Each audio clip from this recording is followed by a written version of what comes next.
Na asante na karibu katika mshike mshike. Utakuwa nami Akida Kilango hadi tamati na kusihi tafadhali uwe nami. Ligi kuu NBC itaendelea kesho Ijumaa kwa mchezo mmoja wa kiporo kuchezwa kwenye uwanja wa KMC Complex ukikutanisha Simba Sports Club dhidi ya Dodoma Jiji FC saa 10 jioni. Kuelekea katika mchezo huo, kocha msaidizi wa Simba Sports Club Selemani Matola na mchezaji David Kameta wamezungumza namna walivyojiandaa kuelekea katika mchezo huo.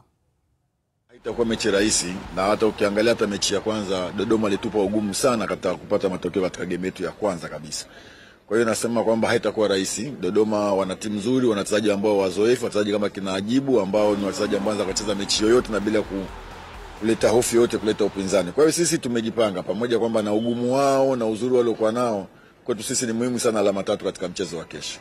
Popote tunapokwenda na wamekuwa na sisi. Kwa hiyo mimi na waombe waje kwa wingi kesho kutupa support kama ambavyo wamekuwa wakifanya, na niwaahidi kwamba sisi kama benchi la ufundi pamoja na wachezaji tutafanya kile kitu kila mwana Simba anahitaji Simba ifanye katika mchezo wa kesho. Ni sisi kama wachezaji nadhani tunatakiwa tufuate yale mwalimu aliyotuelekeza. Kwa hiyo sisi tunajitahidi yale mwalimu aliyotuelekeza tuweze kuyafanyia kazi ili tuweze kupata pointi 3 katika mchezo wa kesho. Simba ni sehemu ya kazi yangu. Kwa hiyo swala la kupata nafasi au kutokupata nafasi ni swala la mwalimu. Kwa hiyo mwalimu akisema hii mechi natakiwa kucheza, nitacheza.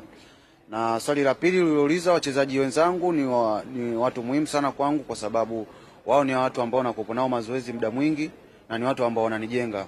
Hasa ukizingatia kama nilivyosema kwenye mechi iliyopita ya Coast, mtu kama Shomari Kapombe ni mtu muhimu sana ambaye amekuwa anatusaidia vijana, sio mimi peke yangu. Ni vijana wengi ambao tupo pale na ambao wako kwenye timu mbalimbali. Kwa hiyo kwangu mimi naona ni msaada mkubwa kupata, kwa sababu ni mtu ambaye nilikuwa namwangalia toka nimetoka, lakini nimepata bahati ya kucheza naye na nipo naye karibu. Kwa hiyo najifunza vitu vingi na ananisaidia vitu vingi. Simba itaingia katika mchezo wa kesho wa ligi kuu NBC bila ya nyota wake kipa Musa Kamara na beki Chefondo Malona ambao ni majeruhi kwa sasa. Meneja wa habari na mawasiliano wa klabu hiyo Ahmed Ali amesema maandalizi kwa upande wa uongozi yamekaa sawa na watawakosa wachezaji hao kutokana na majeraha. Vizuri kwa maana ya Shemalon, Muzamir Yasin pamoja na Musa Pinpin Kamara wamekuwa na muda wa takriban wiki 2 kupatiwa matibabu tangu wameumia katika mchezo dhidi ya Azam FC. Wamepata muda mwingi wa kufanyiwa matibabu na sasa afya zao zinaelekea pazuri. Kuna uwezekano mkubwa wakaokosa mchezo dhidi ya Dodoma Jiji ili mwalimu kuwapa nafasi zaidi ya kuendelea kutengemaa, na mchezo baada ya Dodoma Jiji hakutakuwa na mchezo mwingine tena.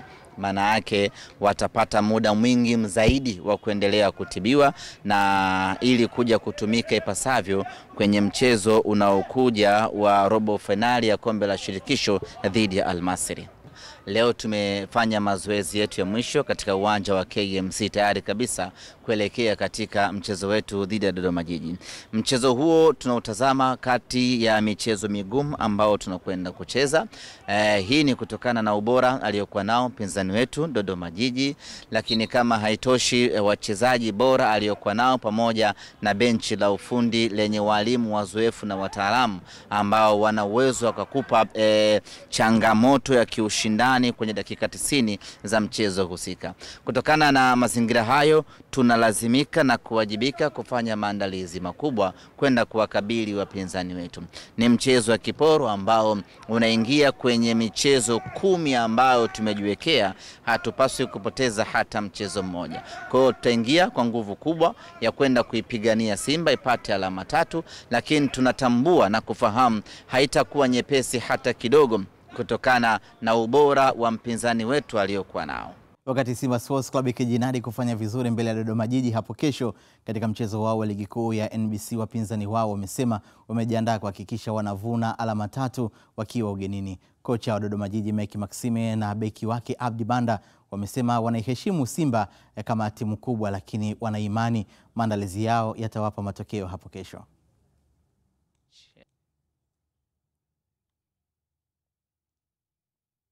Kwanza nashukuru, nafikiri tumefika Dar es Salaam salama na hali ya hewa nzuri. Jana nafikiri tulienda kujinyoosha kidogo jioni. Kwa hiyo kesho ndo mchezo wenyewe na Simba. Tunajua ni mchezo wa aina gani tunakuja kucheza. Ligi sasa hivi inaendea mwishoni. Kwa hiyo point sasa hivi ni muhimu sana. Kwa Simba pointi muhimu kwa sababu akipata bado yuko kwa nafasi ya kugombea ubingwa, na sisi pointi tukizipata ni muhimu kwa sababu bado tunafukuzia juu. Kwa hiyo nafikiri maandalizi tulishafanya Dodoma na sasa hivi tuko tayari tu, tumekuja Dar es Salaam tayari kwa ajili ya mchezo. Hilo ndio kubwa. Kesho tuko kwenye mchezo wa Simba, lakini bahati mbaya mchezo wa mpira sio kile ulichokionyesha nyuma unaweza ukakionyesha leo, sababu mchezo wa mpira wanaofanya kazi ni watu. Tofauti na nyumbani kwako unavyorudi, ukitaka kuingia ndani unakuta tu switch ya umeme pale, ukigusa taa imewaka vile vile, mradi tu umeme uwepo. Kwa hiyo hata kila siku ukiwasha ni vile vile, kwa sababu ile ni mashine. Lakini kesho watu wanaenda kufanya kazi, ni binadamu. Unaona kuna wachezaji wengine walikuwa hawapo, kwa hiyo inaweza kawa saa nyingine mechi bora zaidi kuliko ya ile. Utakuwa ni mchezo mzuri kwa sababu kila timu inahitaji pointi 3 na sisi kama tunahitaji zaidi pointi 3 kwa sababu kwa position ambapo tupo na kwa ile position ambapo kuanzia nafasi ya 6 mpaka za chini huku tumeachana gap ambalo sio kubwa sana. Kwa hiyo sisi tumekuja kwa sababu ya pointi 3 ili kutuondoa pale tulipo na kufocus zaidi. Na sisi wachezaji tunajua umuhimu wa hiyo mechi. Ukiacha michezo ya nyuma ambayo imepita, ni kutokana na pointi ambazo tunazihitaji. Tunahitaji pointi 3 na tuangalie kwamba tunaenda kucheza mchezo wa design gani. Kwa sababu hii raundi ya pili haiangalii unacheza vipi. Unachoangalia ni kupata pointi 3 dakika 90. Kwa hiyo utakuwa ni mchezo mgumu na utakuwa ni mchezo pia wa burudani, na pia hautakuwa na vitu vingi sana zaidi ya alama 3. Ndio kitu ambacho tumekuja nacho.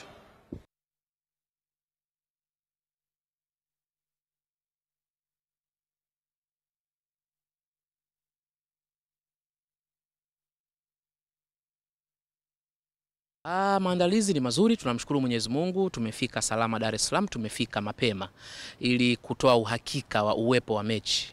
Kwa tumewahi kufika ili wapinzani wetu waweze kufahamu kwamba tuko tayari kwa ajili ya mchezo. Kwa hiyo tuko Dar es Salaam, na niseme tu kwamba ni mchezo muhimu kwetu, tunahitaji alama 3. Kiporo hiki kina faida kubwa sana kwetu. Sisi target yetu kubwa ni kusalia ligi kuu, lakini tusalie ligi kuu tukiwa kwenye nafasi 4 za juu. Sehemu ambayo tunaiona tunaweza kuchukua alama 3 miongoni mwa sehemu zote basi ni pamoja na Simba Sports Club. Kwa hiyo tunaamini kabisa tutakuwa na mchezo mgumu sana, lakini tutapata matokeo. Tuna wachezaji wazuri wenye uzoefu. Simba ni timu nzuri na wachezaji wazuri wenye uzoefu, lakini inapokuja suala la mchezo wa ligi tupo kwenye level moja kwa sababu wote tunashiriki ligi ya aina moja. Kwa hiyo ni watoe hofu mashabiki wetu.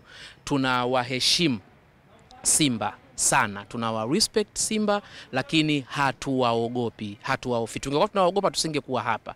Kwa tuko Dar es Salaam kwa sababu hatuwaogopi na tuko tayari kwa ajili ya mchezo wa kesho siku ya Ijumaa. Kwa hiyo ni watoe hofu mashabiki wetu, wa relax, waje wa enjoy football. Tunakwenda kupata alama 3 dhidi ya Simba.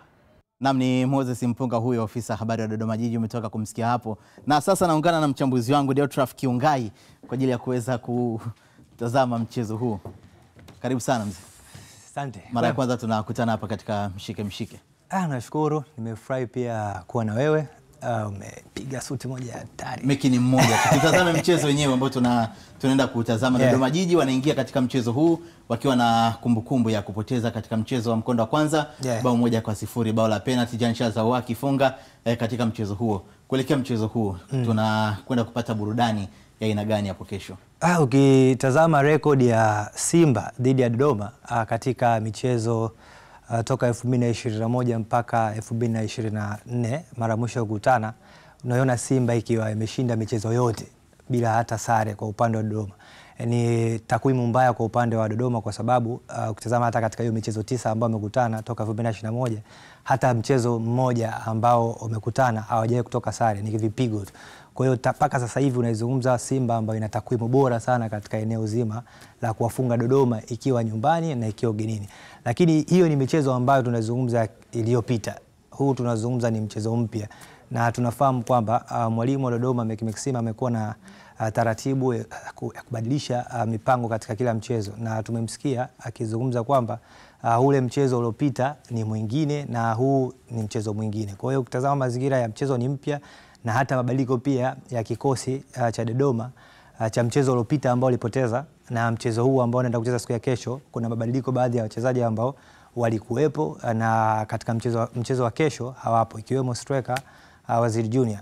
Mchezo uliopita wa mwisho ambao Simba walishinda 1-0 bao ambalo lilifungwa na Jancheze Hawa, Waziri Junior alikuwepo. Lakini katika mchezo huu hayupo kwa sababu Waziri Junior alishaondoka katika kikosi cha Dodoma Jiji. Kwa hiyo mazingira ya mabadiliko yanaweza kuchangia performance tofauti kwa upande wa Dodoma. Tunaona kina Salmini Hoza wanafanya kazi nzuri sana.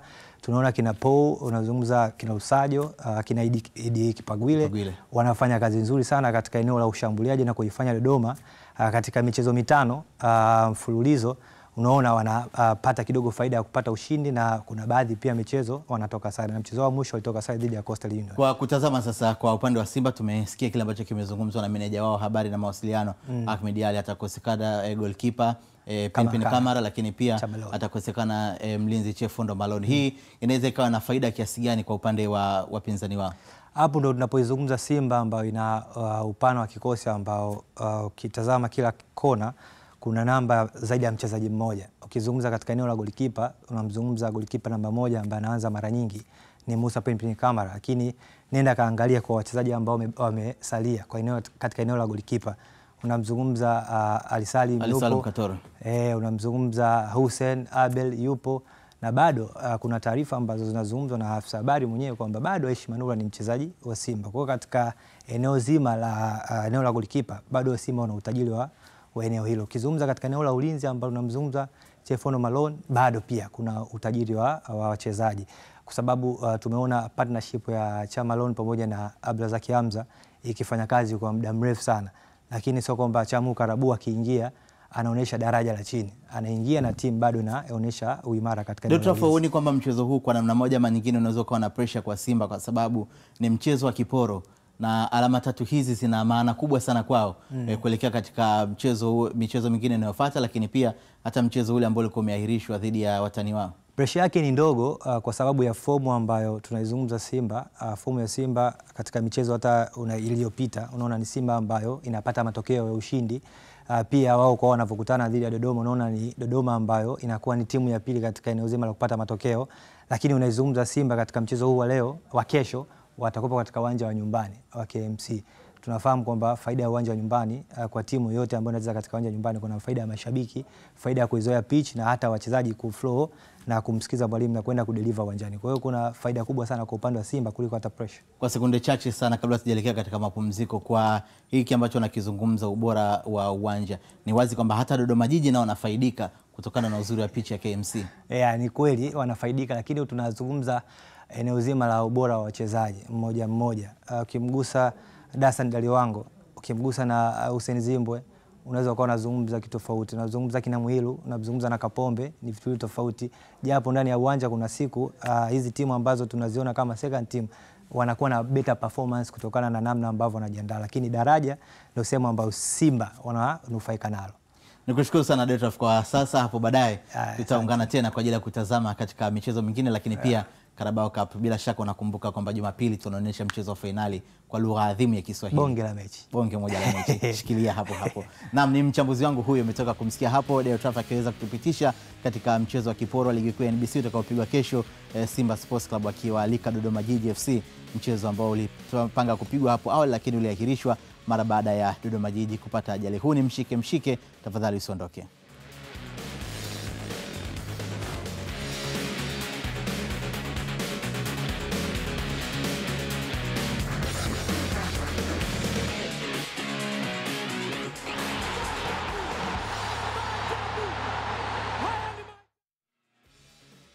Asante kwa kuendelea kwa nami, bado uko nami Akida Kilango. Simba Sports Club imesema itahakikisha inaifunga Yanga Princess katika mchezo wa ligi kuu ya wanawake utakaochezwa Machi 18 mwaka huu jijini Dar es Salaam. Akizungumza na mshike mshike, meneja wa habari na mawasiliano wa klabu ya Simba Ahmed Ali amesema ni lazima waifunge Yanga Princess kisha waifunge JKT Tanzania ili waweze kujiweka katika nafasi nzuri ya kutoa ubingwa.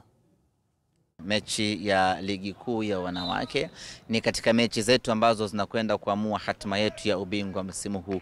Kwenye ligi ya wanawake tuna mechi dhidi ya Yanga Princess na tuna mechi dhidi ya JKT Tanzania.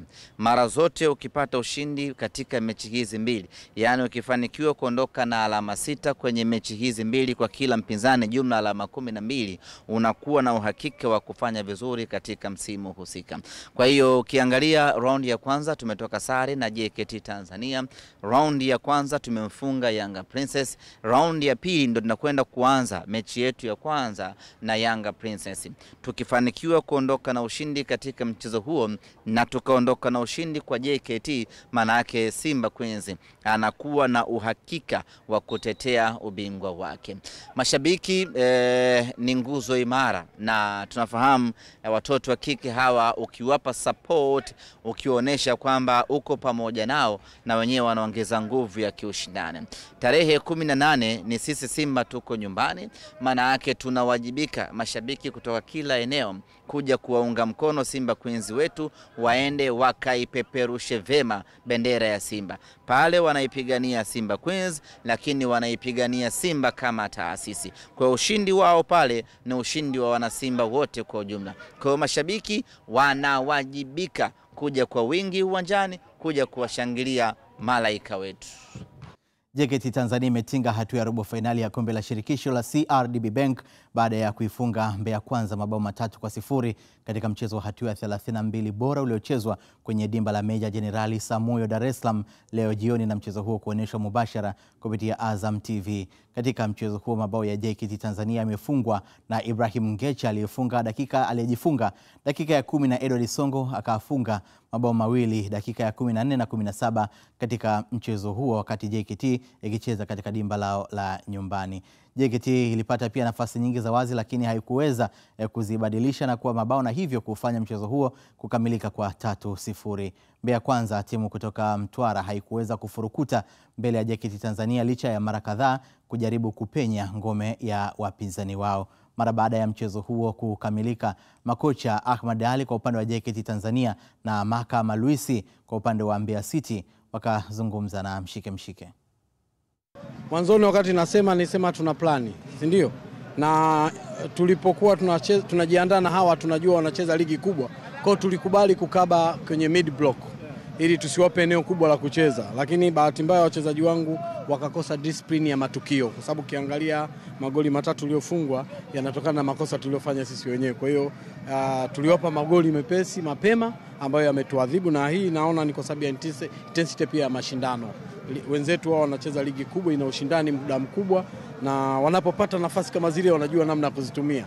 Ukiangalia tumekwenda mpaka kipindi cha pili tumetengeneza nafasi, lakini wachezaji wangu kwa sababu ya kutokuwa na tabia za kufanya hivyo mara nyingi tumeadhibiwa. Lakini kwangu mimi nimependa mazoezi, nimependa mechi, ilikuwa nzuri, imetufundisha kitu kikubwa.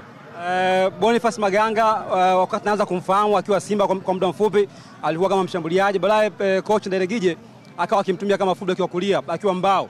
Leo hii Boniface nilimwona akiwa operate kwenye ile katikati kwenye wale wawili wa chini kwenye ile double pivot akicheza kama deep lying playmaker. Ni kipi kilikuwa siri ya kumtumia Boniface ambaye wengi tunamfahamu kama fullback kwa muda mwingi? Boniface ni mchezaji wa aina yake. Ni mtu ambaye unaweza kumpanga mahali popote uwanjani. Kwa hiyo kama kuna mahali naona panahitaji mtu, basi mtu wa kwanza nafikiria ni Boniface. Kwa hiyo kwa sababu tulipanga tuwe na nguvu kubwa kwenye eneo la kulinda, niliona ni mtu muhimu kuja pale, na kwa sababu ni kiongozi na anaweza kuituliza timu. Kwa hiyo kwangu nampenda sana kwa sababu ni mtu anayecheza kwa maelekezo muda mwingi. Cha kwanza ambacho niliongeza kwenye timu wakati tunafanya preparation, tukasema tutumie hafu ya kwanza kuwa kwenye ubora wetu ambao tuko nao, ili tuipush timu tuone itasimama vipi.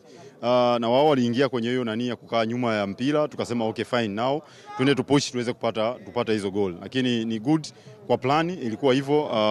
First half nipongeze vijana, staff pamoja na management. Kipindi cha kwanza kilikuwa kizuri zaidi, lakini kipindi cha pili kidogo tumejaribu na hapo kocha kwenye second half. Half ya kwanza mlikuwa na domination kubwa sana ya mchezo. Second half ile domination ilipungua na tukashuhudia mara kadhaa pia Mbeya Kwanza wakifika kwenye nusu yenu. Ni kipi mlipunguza kwanza kwenye plani yenu, au ni adjustment ambazo Maka alizifanya second half na kupelekea hiyo mechi ambayo at least ilikuwa balanced? Ya kipindi cha pili niseme tu kwanza nipongeze sana vijana kwanza, napongeza kwa nini na hatukuwa hivyo vizuri. Almost team nzima imefunga. Kuna watu wamefunga kwa Kwaresma, kuna watu wamefunga Ramadhani. Kwa hiyo nawapongeza.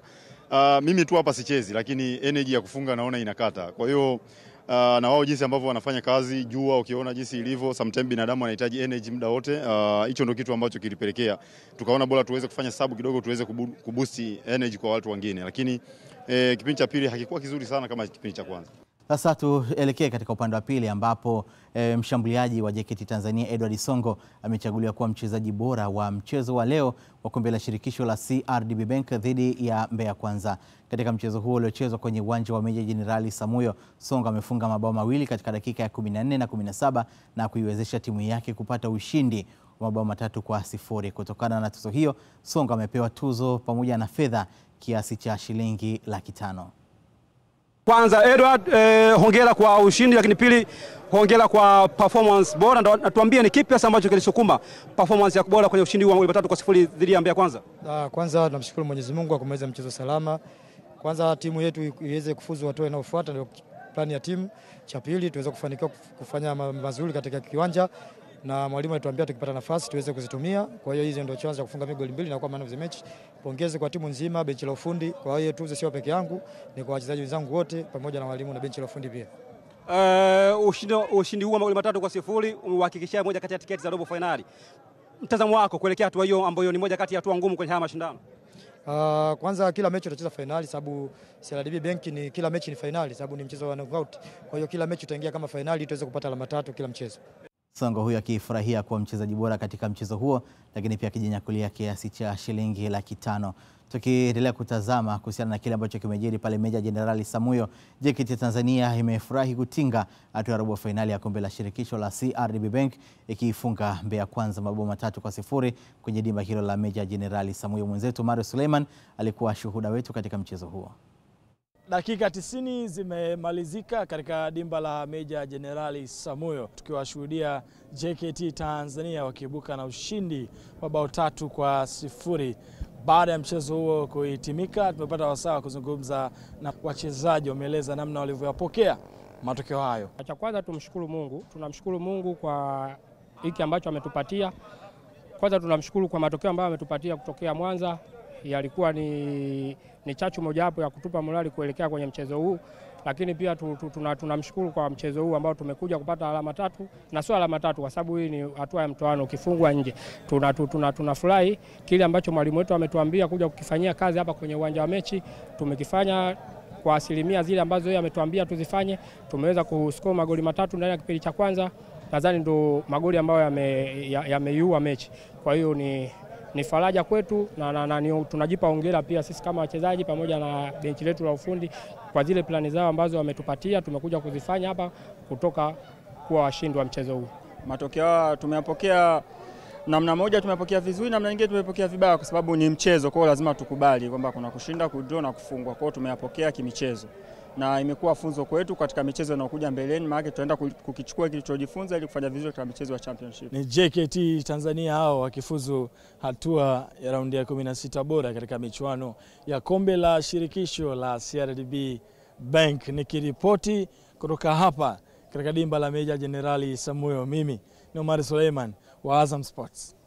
Mara baada ya kupata ripoti ya Omar Suleiman, tuelekee kwingine. Timu ya Singida Black Stars imesonga mbele katika michuano ya kombe la shirikisho la CRDB Bank dhidi ya KMC, mchezo uliopigwa kwenye uwanja wa Tanzanite kwa raha mjini Babati, ikishinda kwa bao 1-0. Helen Kawiche ametuandalia taarifa ifuatayo.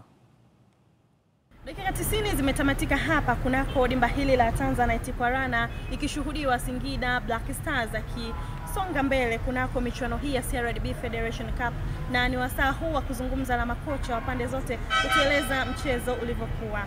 Yeah, of course, kitu kwanza tunashukuru Mwenyezi Mungu kwa ushindi wa leo. Nataka kupea wachezaji wangu kongole kwa kuweza kujituma zaidi katika hili mechi. Ukumbuke wakati nilikabidhiwa timu baada ya kudraw na Kagera nyumbani, tulienda kucheza na KMC Dar es Salaam. So tuliweza kupoteza kwa mabao 2 dhidi ya KMC katika league.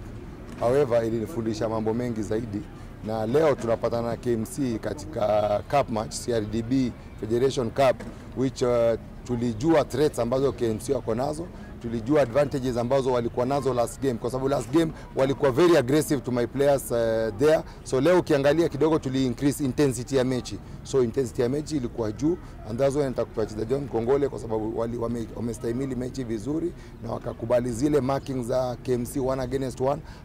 Fantastic play from Rupia na kuweza kupata bao la kwanza. So katika tournament ukipata bao moja una close match. So tumetake close match na vijana wangu wamefaulu kufanya yale, kwa sababu hiyo ndio mpangilio. Kitu muhimu sana katika cup matches ni kusonga mbele. Sina la kusema, tumetolewa. Tutajipanga na ligi kuu. Nadhani timu yangu leo imecheza vizuri sana, lakini vitu ambavyo havikuwa mkononi mwetu ndio vimetukosa, lakini napenda kuwapongeza wachezaji wangu, wamepambana. Tumechukua na plan yetu, wamefuata exactly plan to plan na wamecheza vizuri sana. Mechi ilikuwa ngumu kwa sababu mpinzani tumekutana naye ni wa ligi kama sisi tunaocheza, kwa hiyo tumepambana, tumetengeneza nafasi, wenzetu wamepata nafasi moja wametumia, ndio imeweza kuamua mchezo. Kwa hiyo mashindano yalikuwa mazuri, tutajipanga msimu ujao. Safari ya KMC Wanakino Boys hawa imetamatika hapa kunako dimba hili la Tanzanite kwa raha, huku wakiwaruhusu Singida Black Stars kusonga mbele kunako michuano hii ya CRDB Federation Cup. Helen Kawiche, Azam Sports, Manyara. Wagonga nyundo wa jiji la Mbeya, timu ya Mbeya City wametinga robo finali ya kombe la shirikisho la CRDB Bank baada ya kuifunga Mtibwa Sugar mabao 2-1 leo jioni. Baada ya kukamilika kwa mchezo huo uliochezwa kwenye uwanja wa kumbukumbu ya Sokoine jijini Mbeya, makocha wa timu zote wameweza kuzungumza juu ya kile ambacho kimeweza kuvunwa katika dakika 90 za mchezo. Determination ya wachezaji wetu tunaweka katika vichwa, tunaweka vizuri, yani tunafanya mazoezi mazuri, ndio maana wanakuwa na nguvu, afu wana hamu ya kufika mbele. Wachezaji wetu wana hamu ya kufika mbele. Kwanza kabisa Simba lengo letu ni kupandisha timu yetu ipande kwenye ligi. Haya Azam wenyewe, hii malengo yetu tutakapo basi tunaendelea, kwa sababu ni mchuano unaendelea, na tutakapofikia tumshukuru Mungu. Kama tukiendelea kufika mbele basi tumshukuru Mungu pia. Nikizungumzia mchezo wa leo kwamba tumepoteza goli 2-1 dhidi ya Mbeya City. Mchezo umeisha, so tunajipanga na safari yetu ambayo tuna mlima mkubwa bado. Tuna mlima mkubwa, tunahitaji kuvuka mlima na kuhakikisha timu yetu inakaa sehemu ambayo tunahitaji. Na sehemu tunahitaji timu yetu kuweza kupanda daraja. FA tumemaliza leo dhidi ya Mbeya City, ameenda congrats kwa. Kikubwa tunamshukuru Mwenyezi Mungu. Mchezo huu umeisha salama, lakini nadhani mwalimu ataangalia wapi ambapo tunahitaji kuongeza nguvu ili tuweze kufikia malengo yetu. Malengo yetu makuu ni kupandisha kwanza timu kwenda Premier, lakini pia FA kama Mungu atasaidia, inshallah tutashukuru Mungu, tutafika mbali. Ripoti hiyo mwenzetu Kakuru Msimu kutoka pale Mbeya, na kwa sasa naungana tena na Deotraf Kiungai tuweze kutazama kile ambacho kimejiri leo. Mchezo tuliotazama kupitia Azam TV ni JKT Tanzania dhidi ya Mbeya Kwanza ukamalizika kwa mabao 3-0, lakini Singida Black Stars walikipiga dhidi ya KMC na Mbeya City wakawatoa Mtibwa ambao ni vinara katika ligi ya Championship kule paka sasa. Tupe tathmini kulingana na ushindani ambao umekuwa ukionekana katika michezo hii. JKT mabao 3-0 dhidi ya Mbeya Kwanza. JKT wamekuwa na mfululizo mzuri kwa upande wa mashindano haya, na hata kwenye upande wa ligi wamekuwa ni timu ambayo ina ushindani mkubwa sana. Lakini ukitazama namna ambavyo mchezo ulivyokuwa na namna ambavyo wafungaji wa magoli, tunamzungumza Leo Dusongo msimu wa 2022-23 wakati akiwa Championship alikuwa mfungaji bora kwa kufunga mabao 18 na assist 9. Kwa hiyo ni mchezaji ambaye katika upande wa kikosi JKT anakifahamu, na ni mchezaji ambaye ukimpa fursa ya nafasi ya kufunga goli na anakufunga. Na hata msimu uliopita nakumbuka alikuwa miongoni mwa wachezaji ambao wamefunga magoli mengi kwa upande wa kikosi cha JKT pamoja na haya mashindano ya CRDB. Tukitazama mchezo mwingine ambao ulikutanisha timu kutoka katika ligi kuu NBC, Singida walikipiga dhidi ya KMC na Wanakino Boys wakapoteza mchezo huo. Singida wameanza vizuri katika uwanja wao mpya wa Tanzanite kwa raha. Hapa kuna kama kisasi katika mchezo wa mwisho ambao walikutana kwenye upande wa ligi. KMC alimfunga Singida Black Star. Kwa hiyo mchezo huu ni kama ulikuwa ni mchezo ambao mmoja wapo lazima adhihirishe kwamba naweza kumfunga tena au siwezi kumfunga tena. Kwa hiyo Singida wamedhihirisha kwamba sio kiboni kwa kiwango hicho kwa upande wa KMC, kwa sababu mchezo wa mwisho wa ligi KMC alishinda mbele ya Singida Black Star. Mchezo pia ulikuwa ni mgumu. Nafahamu kwamba Singida Black Star pamoja na KMC ni timu ambazo ndani ya uwanja eneo lao pekee ambalo wanajidai ni kumiliki mchezo. Timu kukaa sana na mpira. Vyote watafanya, lakini cha kwanza ni kumiliki mpira. Kwa hiyo makosa binafsi pamoja na uwezo wa mchezaji mmoja mmoja unaweza kuamua matokeo. Ladha nyingine ilikuwa ni katika mchezo wa Mbeya City dhidi ya Mtibwa Sugar kutoka Championship. Na Mbeya City wakamwambia Mtibwa kwamba licha ya kwamba wewe ni kinara lakini haimaanishi kwamba utapata nafasi ya kusonga mbele kutoka kwetu. Mbeya City wamekuwa na faida ya kuwa na mwalimu ambaye amekaa hapo takriban misimu miwili. Namzungumza Salum Mayanga. Salum Mayanga msimu uliopita katika kosi cha Mbeya City alifanya Mbeya City kuwa ngumu na hata kushika nafasi ya 6 wakiwa wamekusanya alama 36.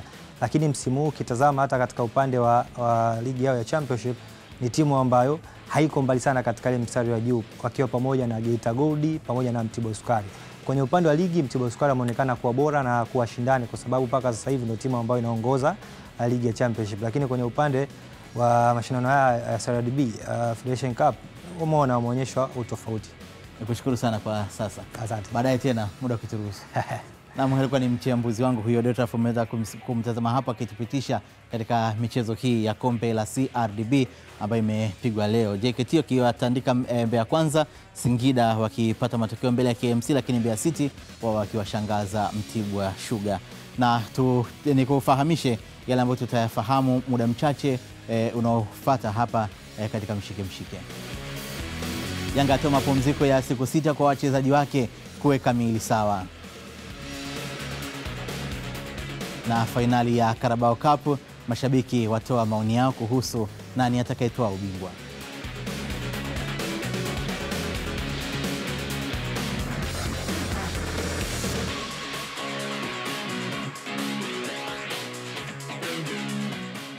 Klabu ya Yanga imetoa mapumziko ya siku 6 kwa wachezaji wake kabla ya kurejea tena kambini kujiandaa na michezo ijayo ya ligi kuu ya NBC na kombe la shirikisho la CRDB Bank. Ali Kamwe ni meneja wa habari na mawasiliano ya klabu hiyo.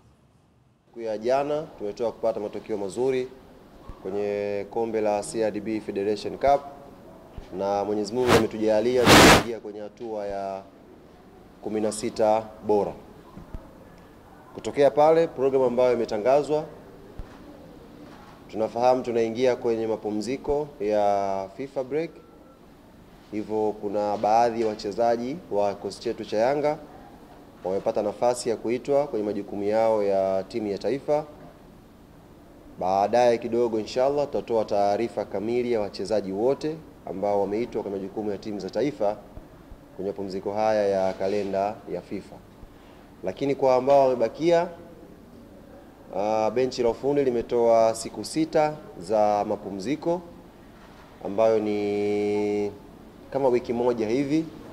Baada ya hapo watarejea wote kambini kwa ajili ya kujiandaa na mazoezi kuelekea mechi za mwisho za ligi kuu. Nafahamu ligi ikirudi tu kwa maana ya tarehe 1 mwezi wa 4 inshallah, Yanga tutakuwa na mchezo wa ligi wa ugenini dhidi ya Tabora United. Hivyo tumetoa siku 6 tu za mapumziko. Baada ya hapo tutarudi kujiandaa na mchezo huo. Na kama tutakuwa na ratiba yoyote hapa katikati, basi tutatafutana, tutaitana tena hapa makao makuu au sehemu nyingine ambayo itapendekezwa, tuje tujuzane taarifa nyingine ambayo itakuwa inatoka kwenye klabu yetu. Tukisalia katika klabu ya Yanga, mashabiki wa klabu hiyo jijini Dar es Salaam wametamba kutetea ubingwa wa ligi kuu ya NBC msimu huu wa 2024-2025 wakisema hakuna timu ya kuwazuia. Naamini kabisa kwamba ni lazima tuhakikishe kwamba tunashika nafasi ya kwanza kama tulivyo sasa hivi. Kwa sababu sasa hivi bado sisi ndio nafasi ya kwanza. Tuko pale kileleni kama kawaida, tunakula kiyoyozi na pale sisi hatushuki. Maana hatushuki kwamba tuna uhakika walio mbele yetu wote tunasafisha. Matarajio yetu sisi kuchukua ubingwa wa ligi kuu na ubingwa wa CAF wa CRDB Confederation. Sote tunachukua kote. Tukichukua mara hii na kwa mara 4 mfululizo, hakuna kutuzuia, hatujamuona. Nasema hivi, Yanga bingwa, hakuna kutuzuia wala kutusumbua. Tunabeba makombe yote.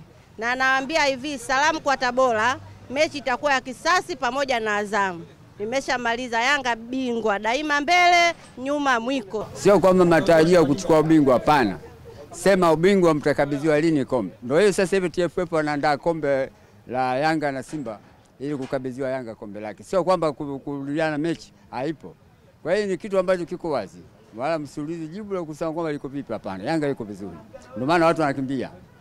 Tugeukie sasa matajiri wa jiji. Kikosi cha Azam FC kipo mapumzikoni, lakini kinaendelea kujiimarisha kipindi hiki cha mapumziko ya ligi kuu ya NBC, ambapo ofisa habari wa timu hiyo Hashim Ibwe ameweka wazi mipango na mikakati walionayo kwa sasa. Kipindi hiki cha mapumziko, nafikiri kwanza ilikuwa ni vizuri kumaliza ligi tukiwa tuna ushindi mkubwa against Tanzania Prison, hasa ukizingatia kwamba timu imetoka kwenye nyakati ngumu. Kwa hiyo magoli 4 ya kufanya tuingie kwenye haya mapumziko ni hesabu nzuri sana. Nafikiri mwalimu amepata picha ya kile ambacho anatakiwa kukifanya kwenye kipindi hiki cha mapumziko, wakati ambako kila mchezaji anatamani kupenya kwenye first 11 yake, anatamani kuwa kwenye sehemu ya substitution zake, lakini pia anawapa kazi kubwa ya kufanya wale ambao wanakuwa kwenye reserve ili kutoka huko kuja kwenye vikosi teule huko vya kwanza. Kipindi hiki tunakitumia zaidi kwenye mapumziko kidogo, lakini pia wachezaji wetu wanapata muda wa kufanya mazoezi. Kuna nyakati ambazo watakuwa hapa kambini, lakini kuna nyakati ambazo watakuwa wanatoka nyumbani. Lakini wiki ya mwisho kabla ya kurejea kwa ligi kuu, tunategemea kwamba wachezaji wote watakuwa kambini na tutakuwa tunaendelea na program zetu kama ilivyokuwa kawaida. Lakini kwa sasa ni mapumziko pamoja na mazoezi, vyote kwa wakati mmoja. Not at the moment, bado mwalimu hajazungumza kuhusu mechi ya kirafiki, lakini kwenye sehemu zetu za mazoezi kawaida huwa tunacheza mechi za kirafiki na under 20, under 17, na hii ni kwa sababu siri ya kambi huwa inabaki kambini. Kwa hiyo tunaweza tukaita mazoezi au tukaita mechi ya kirafiki, lakini as in kualika timu kutoka nje ya pengine ya Azam Complex bado mwalimu hajaliweka wazi. Nafikiri kuna kitu anajaribu kukipika, kutengeneza.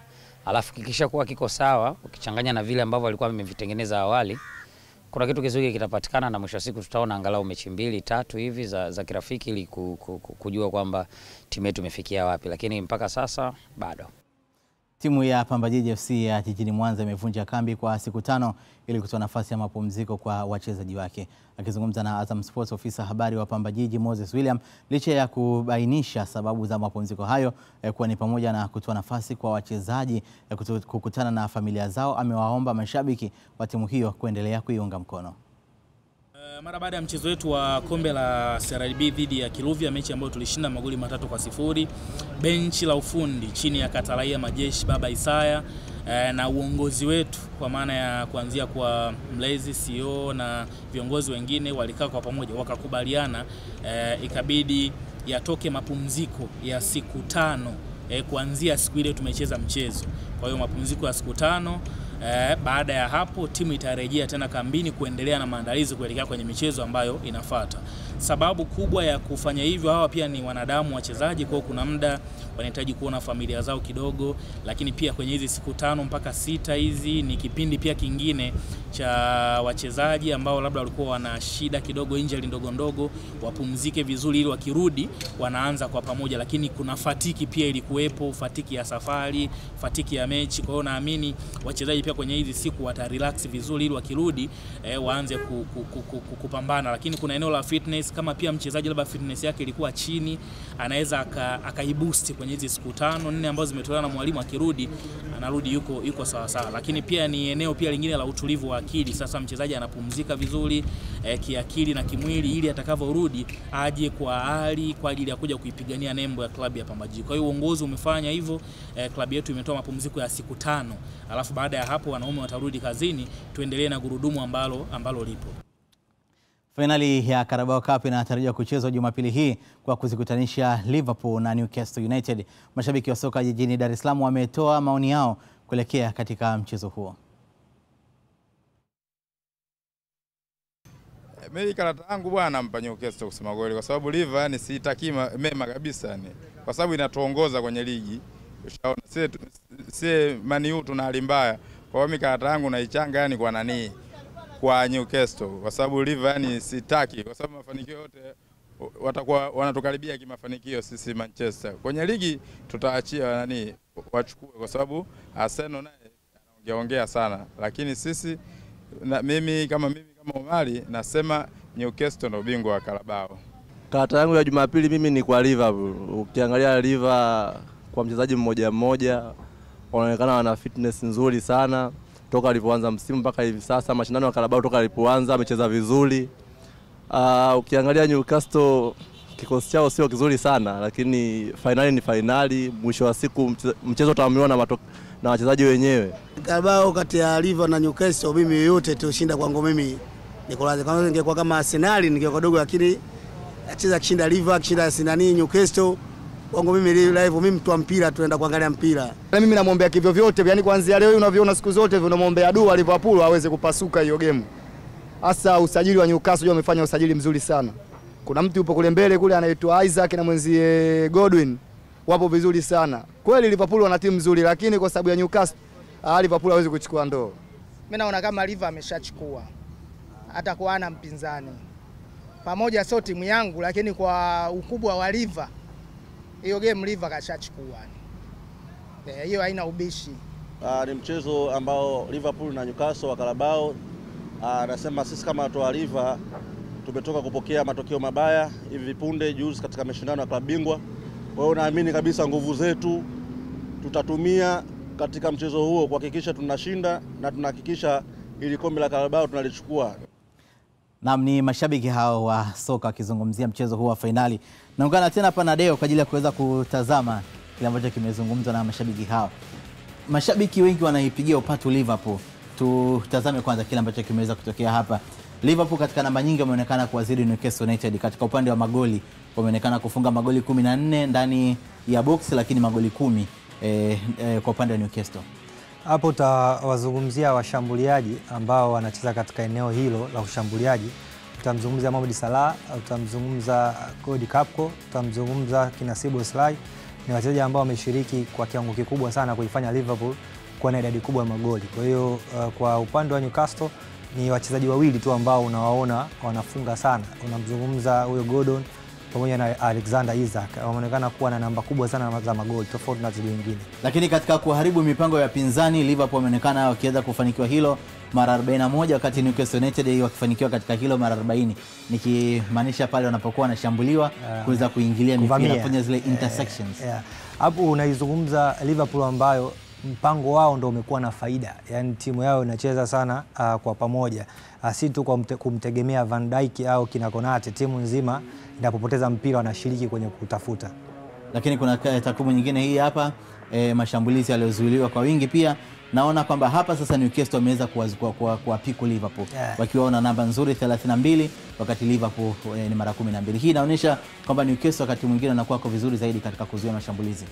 Kabisa, kwa sababu kizungumza Newcastle, moja ya silaha yao kubwa ambayo wamekuwa nayo ni mwalimu wao Eddie Howe. Amekuwa akitengeneza timu katika mpango ambao si rahisi sana kupitika, hasa ukiwategemea wachezaji ambao wanacheza upande wa kushoto na kulia kina Kevin kina Trippier, unazungumza kina Bruno Gomes eneo la midfield. Kwa hiyo ukizungumza Newcastle, unaizungumza midfield pamoja na eneo la ulinzi, wamekuwa wachezaji wazuri sana, na hata golikipa wao Nick Pope amekuwa ni mchezaji ambaye anahusika mara nyingi sana kuisave Newcastle katika eneo zima la ulinzi.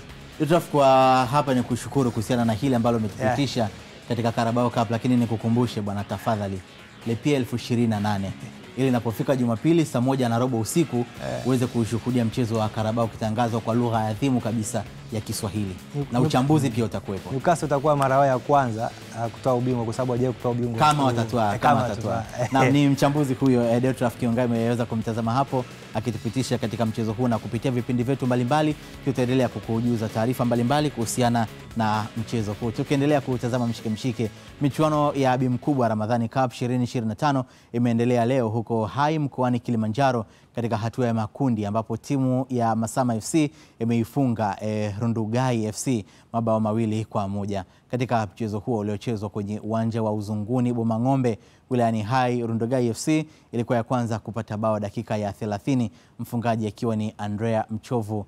Masama FC waliongeza jitihada na kufanikiwa kusawazisha dakika 44, mfungaji akiwa ni Gide Ndosi, na kwa upande wa bao la pili la Masama FC limefungwa na Timotheo Mushi katika dakika ya 56 na kuiwezesha Masama kupata ushindi wa mabao 2-1. Michuano hiyo itaendelea tena kesho kwa mchezo utakaozikutanisha timu za Half London FC dhidi ya City United kwenye uwanja huo wa Uzunguni uliopo Bomang'ombe huko Hai mkoani Kilimanjaro. Na kupitia hapa katika mshike basi tutakufahamisha kile ambacho kimetokea.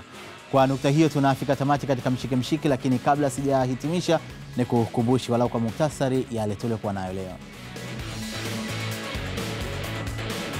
Miongoni mwa yale ambayo tulikuwa nayo ni pamoja na ligi kuu ya NBC kuendelea kesho kwa mchezo wa kiporo Simba Sports Club ikikaribisha Dodoma Jiji dimba la KMC Complex. JKT Tanzania, Singida Black Stars na Mbeya City za tinga robo fainali ya kombe la shirikisho la CRDB Bank. Na fainali ya Carabao Cup, mashabiki watoa maoni yao kuhusu timu bingwa. Na kufika hapo hakuna la ziada katika mshike, lakini nikukumbushe ya kwamba endelea kufuatilia vipindi vyetu mbalimbali ili uweze kufahamu mengi kuelekea katika fainali ya Carabao Cup itakayopigwa Jumapili, na mchezo huo kuonyeshwa mubashara kupitia Azam Sports 1 HD saa 1:15 usiku. Mimi ni Akida Kilango, uwe na usiku mwema.